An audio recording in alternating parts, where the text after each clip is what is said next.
Hello everyone, this is our ganap yesterday. 4:45 in the afternoon pa lang na anhin namin sa school sa ko ang anak. Because we will make sundo her. Mo out siya sa school is mga 4:50 in the afternoon. And nagkusmod na dayon ni siya kay sige na kog tripan og story. Dali ra gid maulit bata liwat sa mama.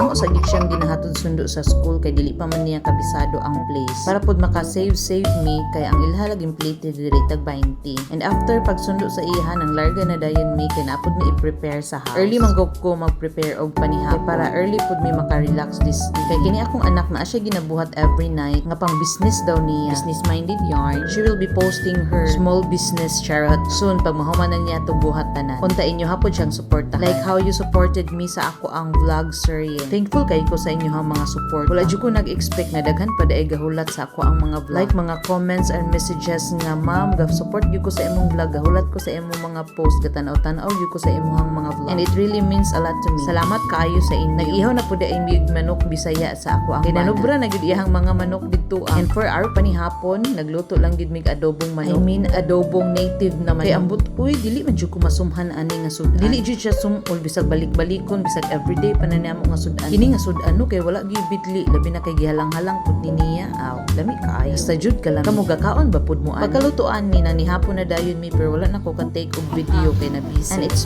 bedtime pero kahuna-una ko nga magpahilot sa siguro ko. Auto gihilot sa ko sa ko ang ban. Pero giubanan yun niya daghag bagot-but. Ginigali siya pag makahilot sa ko. Ang bagot-but ani. Sure kaayo ba?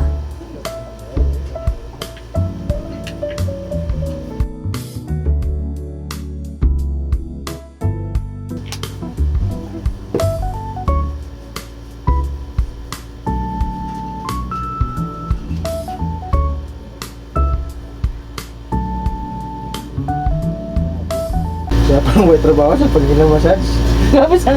Uy, wala ko'y trabaho. Uy, balik na sa duty.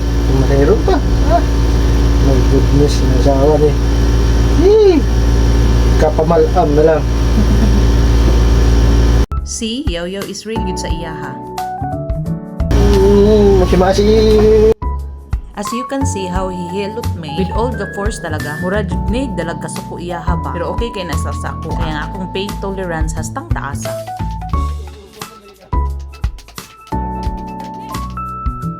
And guys, nagchika-chika pa mi sa ako ang bana bago mi mga tulog diri. Hala, paminawa.